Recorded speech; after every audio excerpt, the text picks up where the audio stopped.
Get that water out of the goddamn huddle. I tell you when you get a fucking water break.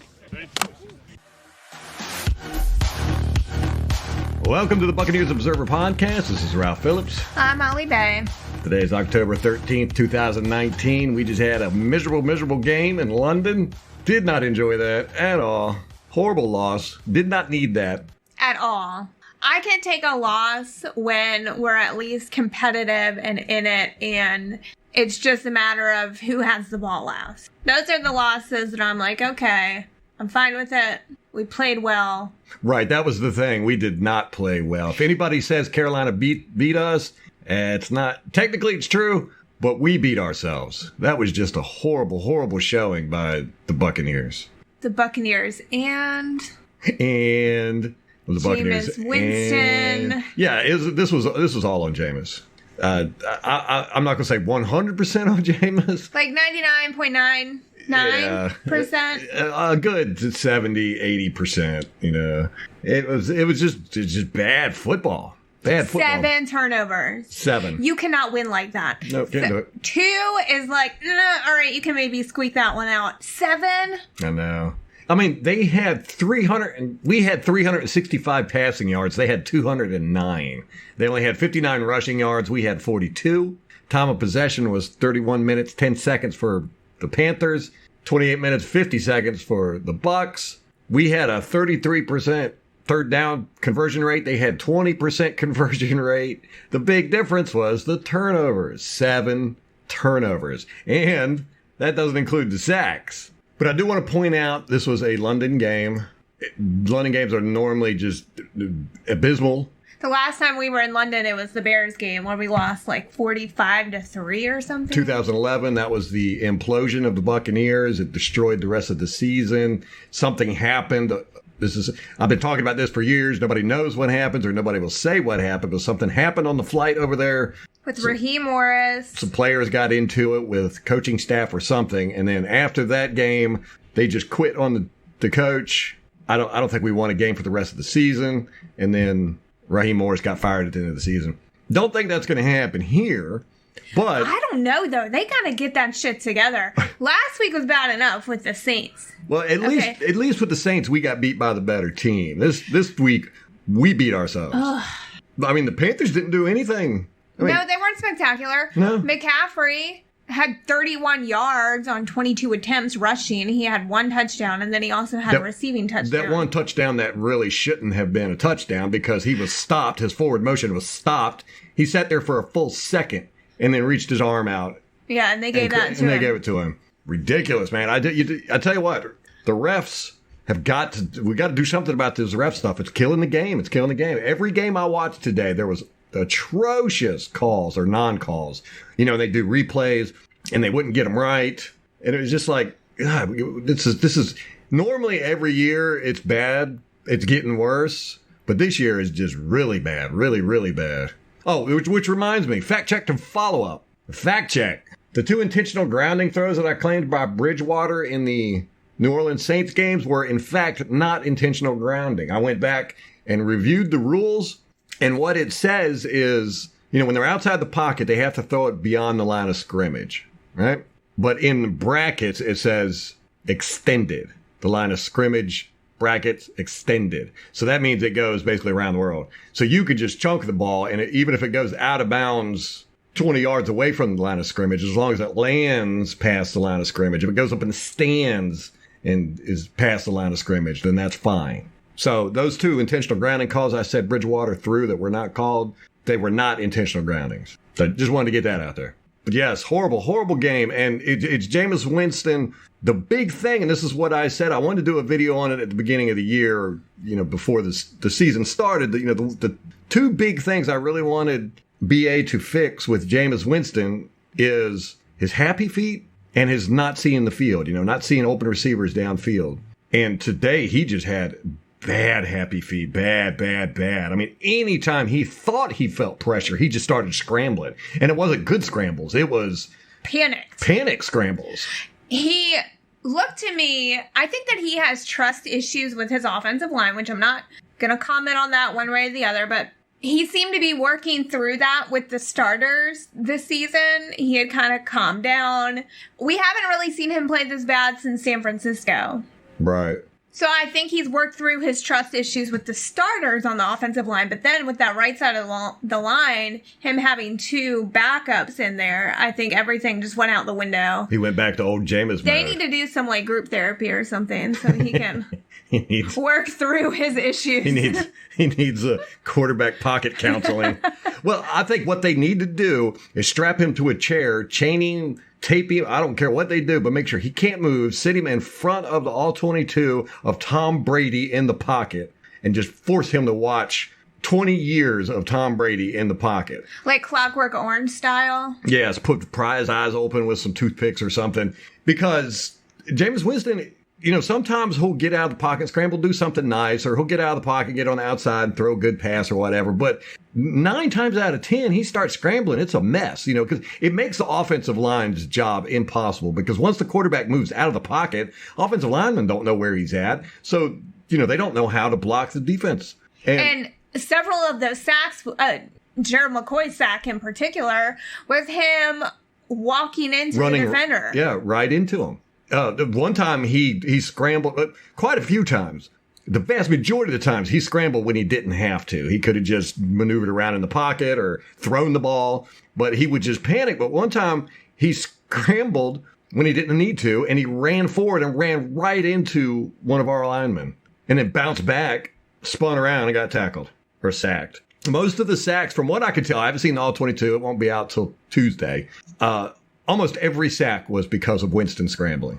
Him getting happy feet back there. A couple of times, Rojo did a horrible job in pass protection. Which, that's probably why he's not the starter. People keep saying he needs to be the starter. Yeah, I mean, he might be the better running back as far as, finding holes and getting space or whatever, but Peyton Barber's a much better pass protection running back. And that's a large part of a running back's job, is that pass protection. They stay back there, they try to pick up blitzes or anybody get through. If nobody gets through, then they go out for a check down.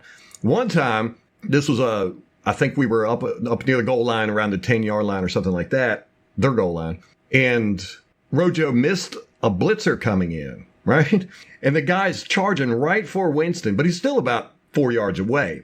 So Winston starts to scramble, tucks the ball. But even before he started to tuck the ball, the blitzer stopped and turned around and ran out to cover Rojo, who was going for a check down. But Winston could have thrown the ball to Rojo. Rojo was wide open because he had run out for the check down, missed the blitzer coming in. The blitzer realized that Rojo was going out for a check down, so he turns around and starts going after him. Well, Winston starts scrambling, and he just scrambled all over the place and ended up getting sacked. I think it was one of the fumbles. And I'm just like, my God, this is just bad. This is just horrible. He can't do this. They need to put cinder blocks on his feet or something. He's got to learn how to stay in that pocket and maneuver around in it. Because anytime he feels pressure or sees pressure, he just panics. Maybe he's got PTSD after the Saints game, because this Carolina line is not any better than the Saints or defensive line. No, and I've seen everybody's complaining about our offensive line. And normally I watch the offensive line when I'm watching. But with this game, almost from the first pass, I was just fascinated, stuck watching Jameis Winston. Because he was just blowing my mind. Mala was sitting right here with me, and I'm screaming at the TV almost every snap, going, "What are you doing? Why are you running? Why are you moving out of the pocket?" He had no reason to most of the time, but he just had phantom pressure. So I didn't watch the offensive line as intensely as I normally do. But from what I could tell, they did not play as bad. But I see everybody's blaming them for most of these sacks, and I don't think they were the issue. Not from what I saw. That's why stats can be misleading. Oh, yeah. Oh, very, very, very misleading a lot of times. Well, let's talk about the receivers, because Mike Evans had that bobble drop. Man. And then OJ had that attempted one-handed shit. What was that all about? Pat McAfee told a story about Peyton Manning. There was, I can't remember what receiver it was, but he was a rookie under Peyton Manning. Yeah, and it was a guy that turned out to be a really good receiver. Who was it? Yeah, it might have been a tight end, something. In any case, it doesn't matter. He tried to catch a pass one-handed from Peyton. Did he make the catch or no? Missed it. No, he missed it. Missed it. And the play's over, he gets up, and Peyton Manning is staring him dead in the eye and just points at the sideline. Yeah, he started to walk back to the huddle, and Peyton Manning was like pointing to the sideline. Points to the sideline. The guy gets to the sideline. The coach goes, "No, what are you doing? You're back in." And he's like, "Oh, okay." So he starts running back out. Peyton sees him and points again, like it's like a child that you are scolding your timeout. So the guy goes back. He got benched by Peyton Manning. Yeah. And Peyton Manning said, "If you ever try to catch a pass one-handed again, you will never get another target from me," or something like that. Yeah, and I'm a firm believer in that. I mean, so OJ he got hit in the freaking forearm by a pass. He had one arm up. He could have put two. It would have been a catch for a first down, I think. Mm-hmm. Yeah, he had a couple of drops, and that one with Mike Evans, that was a beautiful pass, dropped right in the breadbasket. And yeah, that was on Evans. Yeah, that was totally on Evans. And he said after the game, I played like shit. He's got to step it up, man. So does O.J. Howard. That's just, and they didn't leave O.J. Howard in to block as much as they normally do this time. It didn't appear. I'm gonna chart it all out, but normally we run these tight end sets, 2 tight end sets, and they stay in and block. At least one of them does. They didn't do a lot of that this time, and we see what happened. The Bucs had 407 yards total to Carolina's 268. That reminds me of what game was it? The Rams, I think it was, where they had like 500 and some yards. It's like, I mean, getting yardage don't mean anything if you're going to turn the ball over. Yeah, exactly. And get sacked. But it was 17-7. The Bucs had the ball on the Saints' 12-yard line. It was 1st and 10. Winston gets the ball, and he double pumps to a screen. It was very straight. I don't know why he didn't throw it. I mean, there was a defender between him and whoever it was he was going to throw the screen pass to, but he could have thrown it over the guy. And the guy had a blocker in front of him, so if he would have jumped up, the blocker would have knocked him down, whatever. So I don't know why, but Winston pumped, and then he pumped again, and then he got tackled. The ball came out, and but luckily we recovered that one. Then the very next play, 2nd and 19 on the 21, or mind you, the score 17-7. We could have gotten. Yeah, we're only 10 points down at that point. And we were going to get a touchdown, I'm sure, but things didn't work out. So anyhow, we're on the 21. Winston drops back. Rojo misses a block on the blitzer coming in. The blitzer, number 56, stops. This is the one I was talking about. He stops blitzing and turns around to cover 27 and went out for the check down.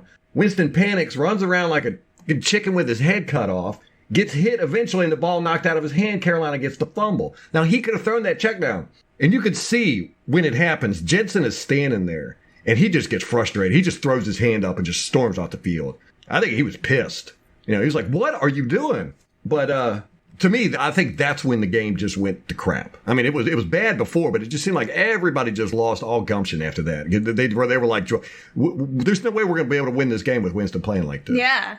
And I said this to Molly, and I hate saying it. I was like, they need to take Winston out and put Ryan Griffin in at the half. Yeah, I was like, maybe let him come out and play a series, see how he does. But you just can't have this. You can't do it. They benched Marcus Mariota today because he was playing so bad. Yeah, and I don't think he had that many interceptions. I mean, 7 turnovers. Yeah, I think it was 5 interceptions, wasn't it? 7 sacks. I don't know. Yeah, I don't know. I don't want to look at all that. We don't want to look at stats right now. But, in B.A.'s book, The Quarterback Whisperer, he talks about his number one thing with quarterbacks is building their confidence. So he'll probably never bench Winston, and I'm not a big fan of, firing people and all that. I don't have a problem with benching people, though. You gotta hold people accountable. And when you're playing that bad, there's something going on. I just don't know. And now at this point, I'm like, can this be fixed ever? I don't know. Well, we do have excuses. One, in London, it's one of our home games, so we lose a home game. Not that home games really matter for us because we never fill the stadium up anyhow. They said, some of the fans said that it was mostly Carolina fans there. I think a combination of things. Everyone hates the Glazers over there. Because of Manchester United? Yeah. And there's a player from, I think, London on the Panthers roster. And he used to play American football over there. So I think they probably came out to support him. But it was a majority Carolina fans in the stands. But the thing about it over there is that they don't know when to be loud and when not to be loud. Yeah, so it's loud all the time. Yeah, it's loud all the time. That's how at soccer games, they just sit there that's what you do, make noise. And to continue with our excuses, we have the toughest schedule in the league we've played so far. Going forward, we have about an average tough schedule. The Patriots, on the other hand, have had the easiest schedule. That's some bullshit. It is some BS. And, we've had to do all this traveling. We still got traveling to do. Yeah, we got to go to Tennessee, then Seattle. Yeah, that's a lot of traveling, man.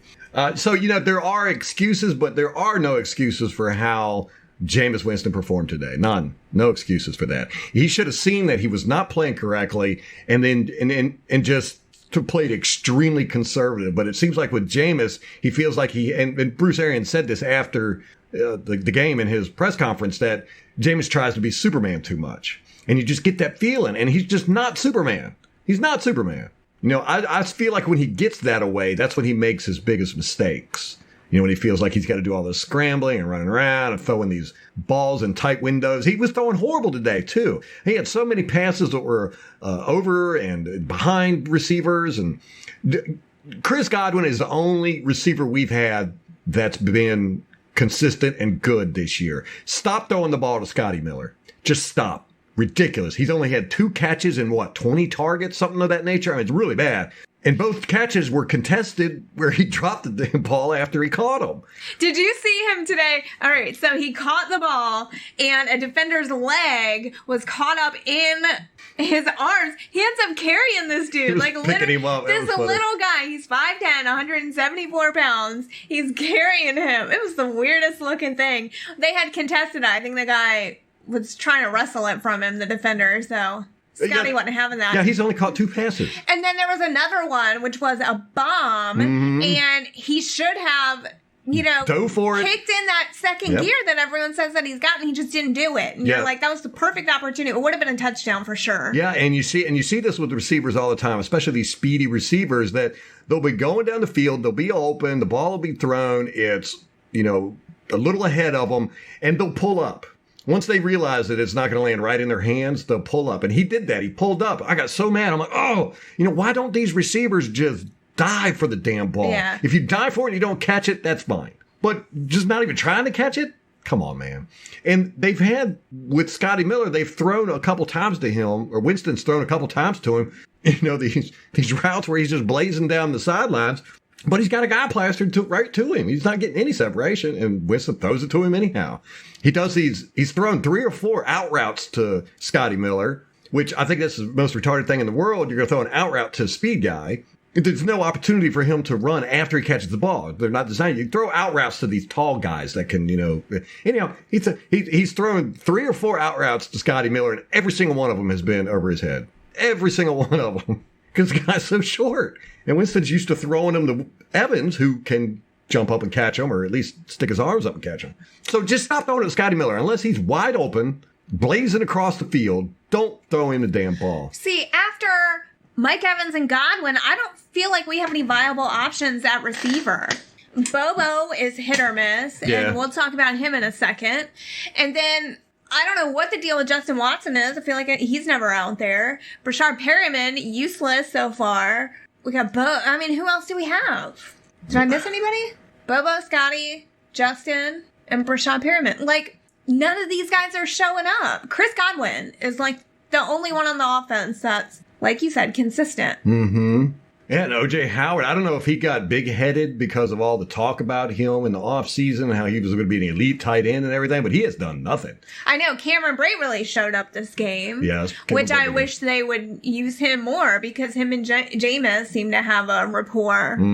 Yeah, there were some good things, not many, but Ryan Smith played great on special teams. I mean, he had 2 outstanding special team plays. He's the one that stopped the ball right there on the 1 yard line. Which then they drove down. Then they drove down 99 yards on us. That was outrageous. And then he's also the one that knocked the ball out. He's always been good on special teams. I've always liked him. Yeah, I've always liked him too. Generally. So, we've got excuses, but we don't have this, everybody's got excuses. We've got more excuses than some, but you've got to overcome that stuff. It's just like Carolina had to travel too. They're on their backup quarterback. They have excuses too. I just don't. Yeah, it's like their offensive line is just as banged up as ours. Yeah. They had a new left tackle We should have had... Kawan Short on their defensive line is on injured reserve. Yeah, we should have had 7 sacks. We had a few, though.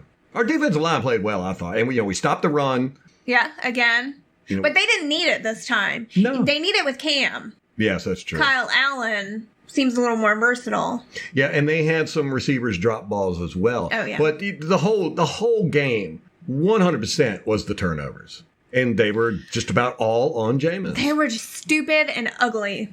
Very, very ugly. This was worse than the Cincinnati game last year. Well, he got pulled in that one. Yeah. Yeah, and he would. There was a good 3 or 4 times I saw where there was absolutely nobody around Jameis Winston. He had a perfect pocket, and he would just panic.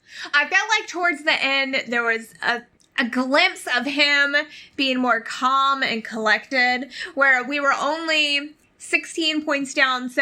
And I think there was like 10 minutes left in the fourth quarter. So, it would kind of be a stretch, but not impossible to overcome that. We were still in it. Yeah, the announcers kept saying, "Well, the Buccaneers don't seem to be way to go away. They just keep putting themselves back in the game." Yeah, and there was a little sliver of Jameis looking calm and collected, like maybe a series, and then it just went to shit again. He needs something on the sideline that makes him he needs to learn how to meditate or something where he just stops being so flustered. Well, Jameis Winston has played 62 career games. He's got 68 interceptions. Josh Freeman threw 62 career games, threw 68 interceptions. Wow. Now, Jameis Winston has got much better stats than Josh Freeman did.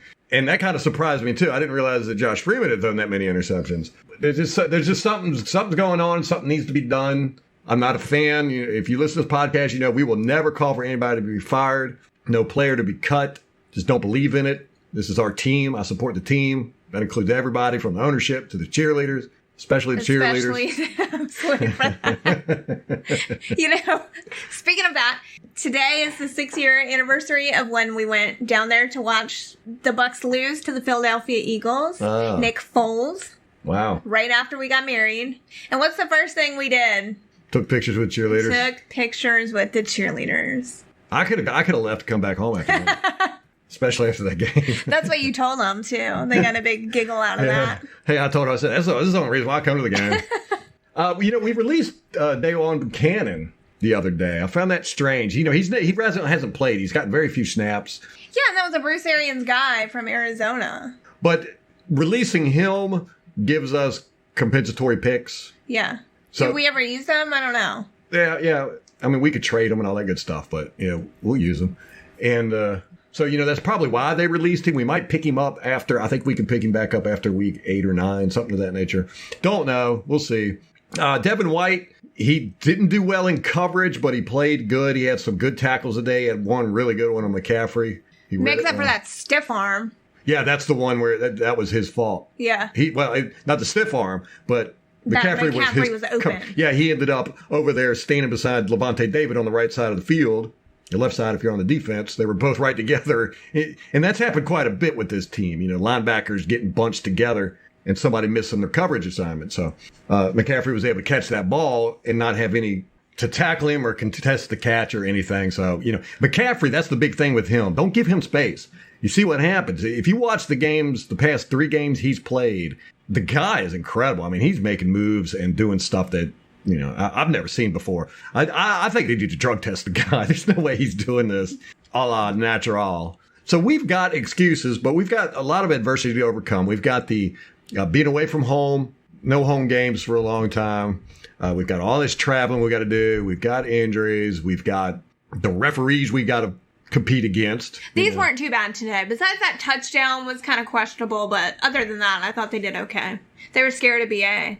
They don't want to piss him off. But we've got to overcome that stuff. I mean, that's what football and life is all about, is overcoming adversity. Right, and we're not the only team that's got to deal with it. No, well, maybe not the schedule stuff. But, no. I do think we are one of the worst teams as far as referees are concerned. They're quick to... It was like today, I was watching... Oh, gosh, who was it? Yeah, at 11:10 in the fourth quarter, it was a New Orleans at Jacksonville today. I think it was number 56. Helmet-to-helmet contact on a defenseless receiver, knocked the guy out. The guy had his leg all up under him, and he was laying on the field. He was messed up. And it was a New Orleans guy hit the Jacksonville guy. Helmet to helmet, came in like a missile, no ejection. It was worse than the Carlton Davis hit, but no ejection. He got penalized, but no ejection. Where's the consistency at? If you're going to do that to one team, you got to do it to another. But they'll do it to us. I mean, because we're a small market team, we don't have a large fan base. There's not going to be this large national outcry. 31 other teams didn't even know Carlton Davis got ejected. We're the only fan base that cares, and we're a small fan base, so nobody cares. Let that happen to Dallas or the Patriots or Green Bay. They change rules because of those people. Yeah, it's true. So, that's something we do have. It's a thing we have to overcome is bad refereeing. We get the worst referee crews because we're a small market team, but we have to overcome it. We have to play better than we did today. Mainly Jameis. He's got to overcome that crap. Today was so bad, though. I mean, they can only go up, right? I think I said that last week. Did I? I think I've said that before. I don't know. It can only get better. So, Gerald McCoy had 2.5 sacks a day. You mentioned that, which is funny because the whole time he was with us, 9 years, he only had one game where he had 3 sacks. And that was against the Atlanta Falcons, and it was against one guy, their right guard. Scrub. Yeah, who they eventually got rid of. And if they've listened to our podcast, we talked about this quite often. The guy sucked.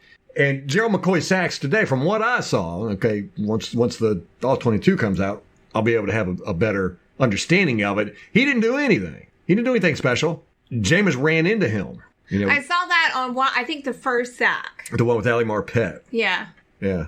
Which he didn't really beat Ali Marpet. Ali Marpet had leverage on him and was pushing him. But Jameis ran the way that Ali Marpet was pushing him, and Gerald McCoy was able to get a hand out and grab hold of Jameis Winston.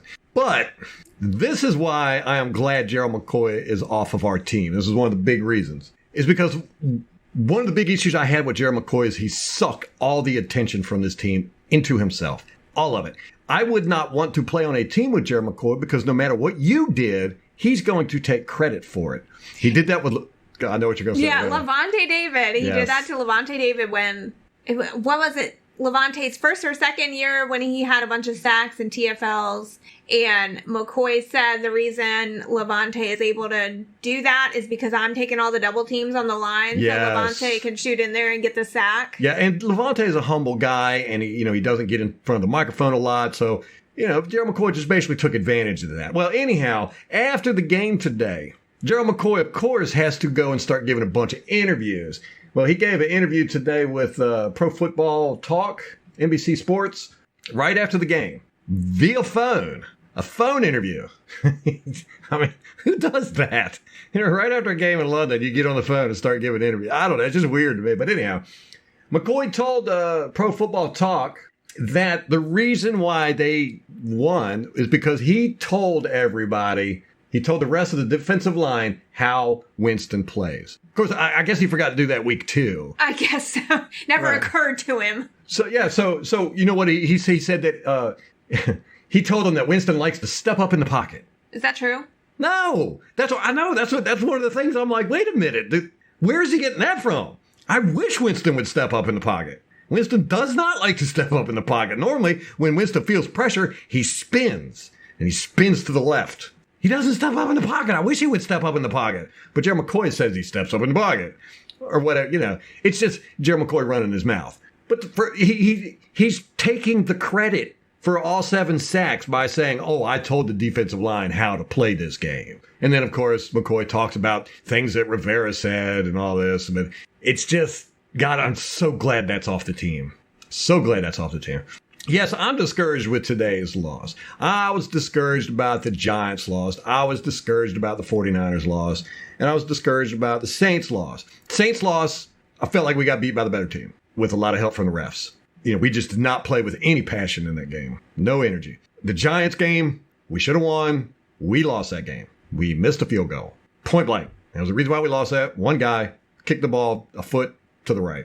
That was it. The reason why we lost that game. 49ers game, Jameis Winston. This game, Jameis Winston. We're a good team. Our issue is we're beating ourselves. We've only had one loss where we've got beat, and that was the Saints.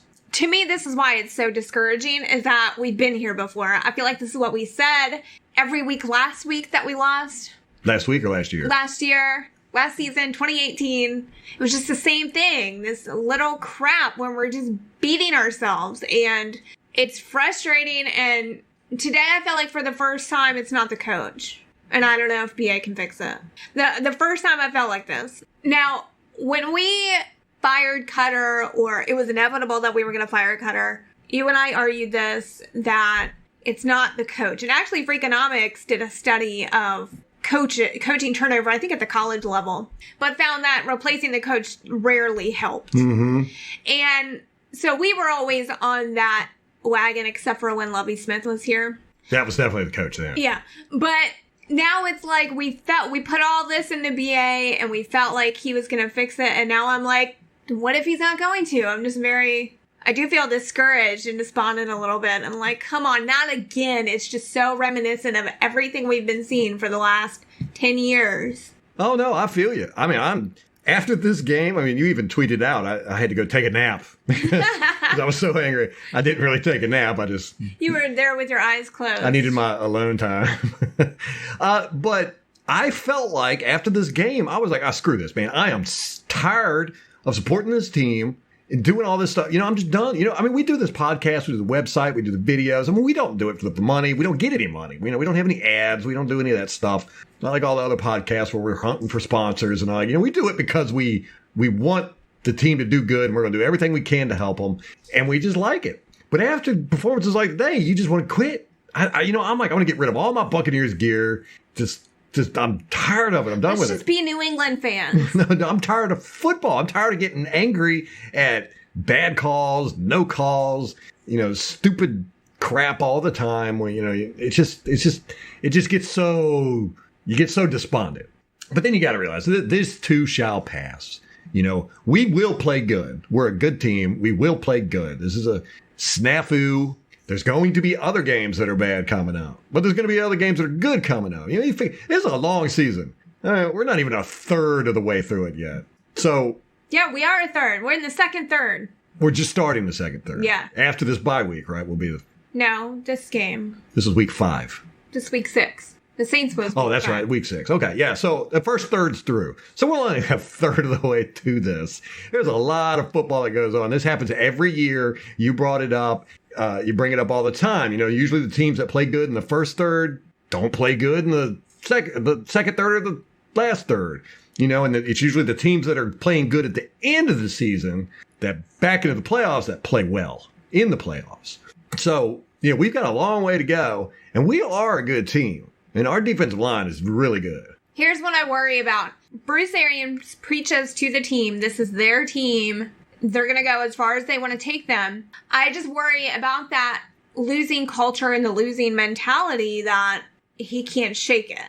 That particularly Jameis has this in his head that he screws it up and loses the game. It's like when he starts to play bad, it's just a snowball, and then it's just one thing after another. It's not like he can ever compose himself and play better through the game. Yeah, he needs to be more like we saw in week 2, 3, and 4, where, he was just calm, cool, collected, didn't get frazzled, threw check downs, didn't feel like he had to thread the eye of a needle 50 yards down the field, whatever, BA's got to work on that. That's the biggest problem on our team, is Jameis getting these games like this. You can't have it. You can't win. It's impossible to win. We held them to a little over 200 yards. If we didn't have all those turnovers, we would have stomped them. But it is what it is, man. We would have beat Cam Newton. I'm confident of that. Cam Newton would have had 8 turnovers to our 7. But, I don't feel good right now. I'm trying to talk myself up even, it's just like. You fake it till you make it. Fake it till you make it, man. Psychology. I try not to get too discouraged with games like this because, as we talked about on the podcast, when you watch it all 22, you might see something totally different. But that hasn't been the case all season. No, except for the New Orleans Saints game where we saw it was more referee stuff and something else that I can't remember, but it wasn't exactly as we said. But yeah, you're right. So far this season has been exactly. In this game, we're saying it was Jameis Winston, the running back, not blocking and protection, wide receivers dropping balls. So the whole offense, basically. Yeah, I'm not even putting offensive line in there. But like I said, I didn't watch offensive line like I normally do, but I didn't see them getting beat that bad. No, I didn't really think so either. And there was some pressure. I think that it's safe to say there was some pressure, especially on the outside. That right tackle, I think, I saw him get worked a little bit. Yeah, they kind of did a pincher move, I felt like, with the tackles. Yeah. But it wasn't in Jameis's face. Right. That's the problem. Right. Is that you're not always going to have a completely clean pocket. You just have to be able to withstand that kind of pressure. Yeah, and even that one interception Jameis threw where he get hit in the arm, and the guy reached out and just barely grazed his arm. Barely touched it. And it wasn't his forearm, it was his bicep or his tricep. I thought it was his elbow. No, to me it looked like the it Bruce should. Irvin one? Yeah. Okay. To me it looked like it shouldn't have caused that ball to flutter the way it did. But Jameis Winston threw it with his elbows sticking way out. It was bad form.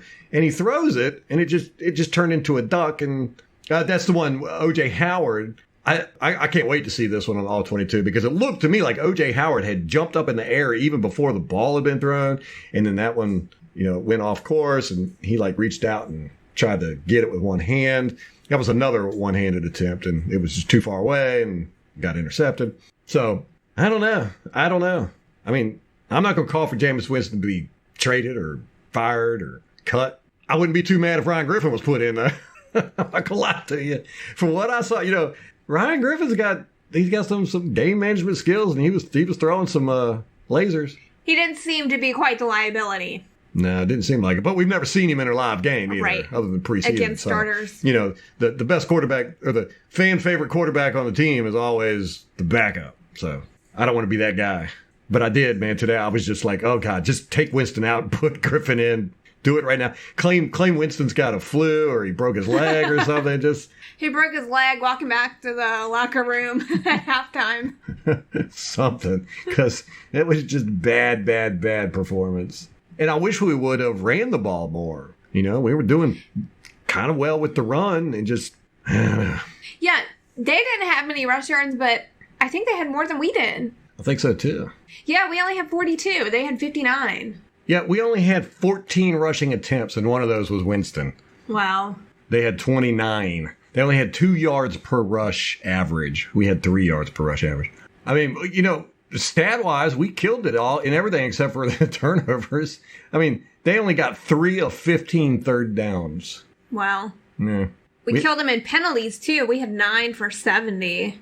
We had 9 penalties? Yeah, where they had 3 for 30. Holy crap. But 3 of our penalties was that stupid that's right. punt where we kept getting backed up 3 times. We got false starts. 3 times in a row, yeah. Back. The first one was Kevin Minter. Second one was the 2 guards.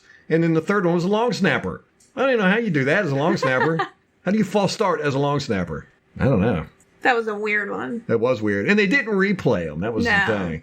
And again, that's another issue I have with the Buccaneers. We're such a low market team. We don't get all these replays and analysis and all that crap that the bigger market teams get. Bobo Wilson. That fumble. I don't know. They asked Bruce Arians after the game basically why he's still a kick returner or a punt returner. And he said, because nobody's taken the job from him, and that's a problem. That's what he said. It was like, oh, yeah, well, okay. Dare seems like he would be decent at that. I don't know. It just seems like... What about that TJ Logan guy who just stands in the end zone and gets touchbacks every time? He just does kick returns, and I think he's returned 1 in 6 games. Yeah, and got to the 20. Yeah. But, yeah, Bobo's just not doing anything. I mean, a lot of times he loses yards. Today, besides the fumble, he ran backwards one time. Didn't Bobo have 2 fumbles? He recovered 1, though. Yeah, he had 1 reception, 2 fumbles, only one of them was lost. Jameis Winston had 2 fumbles, 1 of them was lost. That was a crushing fumble. We were on their 12-yard line, getting ready to score. He fumbles. We get the ball back. Very next play, he fumbles again. They get the ball. It's like he didn't want the ball. he was playing trying to get rid of it. Hot potato. Wrong game, Winston. Jameis. All right, we don't want to wrap this up on all this negativity and talking about it. Here's the thing. With the podcast, we look at the numbers and stuff and see how many people listen. When we lose games, our numbers are really down. And I know what it's like. You get discouraged. You don't want to even think about it. I do the same thing. I don't listen to anything Bucs after we lose because I don't want to hear people, especially all of them. Yeah, all of them. They're all very negative. Very negative. So I just steer clear of all of it. Joe Bucs fans already has a crap ton of articles out about how... They probably had it written before the game. Yeah, it wouldn't surprise me. Oh, and that reminds me, Mr. Basshole from the Tampa Bay Times, this idiot tweeted... He's tweeting about how great Gerald McCoy is. He was like, he said, he did a tweet. He said, so Gerald McCoy, 3 sacks today, which he was wrong there. He only got 2.5 sacks. Is he still, in quotes, soft or nah? Yes, he is. Yeah. And that's what all the comments said. They were like, yeah. He didn't really do anything. Yeah. He just happened to be there when Jameis ran into him. And Gerald McCoy, he got 2.5 sacks today, but there were 7 sacks. This reminds me of that Buffalo game back in, I think it was like 2013 or something, where Buffalo was horrible. They were out of the playoffs. It was like week 15. They had like a totally brand new offensive line. We ended up getting, I think, 7 sacks or 5 sacks or something like that. And Gerald McCoy got 2. Darrelle Revis got 2. I mean, people were getting sacks all over the place. Yeah. And of course, everybody made it out like Gerald McCoy was. Pro Football Focus actually wrote an article saying this is why Gerald McCoy is such a great player. And they pointed to that game. Because he's so disruptive. Yeah, so disruptive. I was like, are you serious? Everybody was getting sacks in that game. They sucked. Bills had nothing to play for. They were horrible. So anyhow, Gerald McCoy getting 2.5 sacks in this game doesn't mean nothing to me. It definitely doesn't make me go, oh man, we really messed up getting rid of him. Yeah, me neither. I looked at their stats from last week when I was doing the preview. He hasn't had a sack all year. This is his first sack. Yeah. And last week, he was not even on the stat board. Like, no tackles, nothing. Right, and he's playing more snaps with Quan Short out on injured reserve. Right. And he's got an incentive in his contract to get, if he gets 6 sacks, he gets like $250,000, some crap like that. So, he ain't going to get 6 sacks. Not unless he plays us like this 4 more times or something. Yeah, he's done for the year on us. But I even noticed when... one of the offensive players did something. Gerald McCoy ran out on the field and came out and congratulated him at the midfield. I'm like, he ain't never do that crap when he was with us ever. It's just a show for him. It's a show. He knows he didn't do anything today. But boy, he sure did take credit for it. Called up Pro Football Talk. NBC Sports called him up on the phone, telling them, hey, you know why we got all those sacks? Because I told the defensive line how to beat Winston. Forgot to do that week too, but I remember last night. So anyhow, good news is, let's end on some positive stuff. All right, let's do it. Ryan Smith's back. He looks great. Yes. He was doing, he was really good on special teams. Cameron Brate, he's in the mix a little bit. Our defensive line looked good. We stopped the run against the leading running back. We have stopped every elite running back that we've encountered. I mean, totally stopped them. He got that touchdown. He got 2 touchdowns, but they just don't really count. They should have an asterisk. Yeah, one of them should not have been a touchdown. Hey, that was if you so take out those touchdowns, we won, really. It's good to be able to laugh. First time I've laughed all day, I think. Oh, no, that's not true, because I did laugh at the Atlanta Falcons getting beat by the Arizona Cardinals. Now, hold on, Bucs fans. You're depressed? Watch Falcon games. They are a crap show, man. And their defense it's probably worse than our defense was under Lovie Smith or Dirk Cutter with Mike Smith. Their defense is bad. They can't stop anybody. It don't even look like they're trying. They got all this talent on their team, and they're just getting lit up. They got beat by the Cardinals. And that's another thing. Carolina Panthers, they've got 4-game win streak. They beat the Cardinals, the Jags, the Jaguars, the Texans, and us. So, it's not like they're beating the Saints, the Packers, the Patriots. San Francisco. Who they play coming up. Yeah, no, there was nothing about the Panthers where I went, McCaffrey, he's a different story. But I've watched every Panthers game. It's not a game where I went, wow, they're really good. Except for McCaffrey. He's their whole damn team. And I know people are going to be, well, their defensive line is really good, and they got 7 sacks on us. How can you say they weren't really good and everything? Yeah, well, I'm going to say they're not good. I mean, they're okay. I don't think they're as great as everybody makes them out to be, but most of that was due to Jameis Winston getting the happy feet today. There were very few sacks. I think maybe one that I could think of where he got sacked in the pocket, where he was standing there and he just got... And it collapsed. It just came, most of them were, him feeling pressure or phantom pressure and him trying to get out and running into people. You keep saying we're going to end on a positive, and then you keep going back and talking about bad stuff. All right, here's the positive. We're not going to lose next week. I guarantee it. Put all your money down on the Bucs The not losing. Atlanta Falcons lost miserably today to the Cardinals. Oh, that was sad, too. And here's the thing. The refs screwed them on that one. Matt Bryant missed a field goal that would have tied up the game. No, the extra point. Extra point, yeah. Poor Matt Bryant. But he's not on our team anymore, so screw him. And I've got a friend that looks exactly like him. So the Cardinals get the ball, and they had like a minute so that they had to run off, but Atlanta had 2 timeouts. Anyhow, they couldn't get a first down. Well, the quarterback for the Cardinals ran on 3rd down, and he ended up running out of bounds, which stopped the clock. What an idiot. Yeah, it was very dumb. And I don't think he's the sharpest tool in the toolbox. He runs out of bounds. They gave him the first down, but on replay, you can plainly see he did not get the first down. He went out of bounds. The ball was in his right hand. He went out of bounds. It did not cross, but they gave it to him even on replay. Atlanta got screwed on that one because they would have got the ball back with time enough for Matt Ryan, and all they needed was a field goal. So Atlanta got screwed by the refs. That makes me happy. They lost to the Cardinals. That makes me even happier. We are 3rd in the division. They are 4th. So we're not last in the division. What is the Panthers are 4-2. Ugh. So we're only 2 games behind the Panthers. We're 3 games behind the Saints.